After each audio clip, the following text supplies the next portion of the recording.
ভেবে বলুন তো আজকের বাজারে ১ টাকায় কি পাওয়া যায়? কি চিন্তায় পড়ে গেলেন? যাওয়ারই কথা।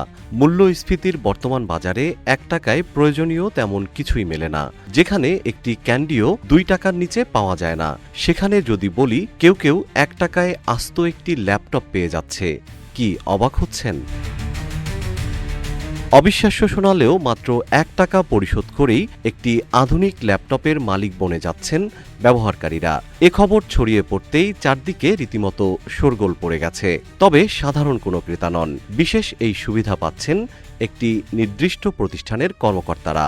কিন্তু কারা পাচ্ছেন এই ল্যাপটপ, আর কিভাবেই বা সম্ভব হচ্ছে মাত্র ১ টাকায় এত দামি প্রযুক্তিপণ্য লুফে নেওয়া?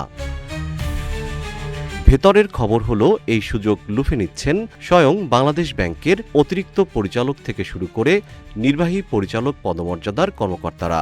মূলত মূল্যক্ষয় বা ডেপ্রিসিয়েশন পদ্ধতির মারপ্যাচে ৫ বছর ব্যবহারের পর একটি ল্যাপটপের হিসাব মূল্য কাগজে কলমে ১ টাকায় নামিয়ে আনা হয়। আর সেই নামমাত্র ১ টাকা কর্মকর্তার ব্যাংক হিসাব থেকে কেটে নিয়ে ল্যাপটপটি তার নামে স্থায়ী বরাদ্দ দেওয়া হয়। বাংলাদেশ ব্যাংকের মুখপাত্র আরিফ হোসেন খান এটিকে আন্তর্জাতিক নিয়ম ও শতভাগ বৈধ দাবি করলেও ভেতরে রয়েছে ভিন্ন গল্প।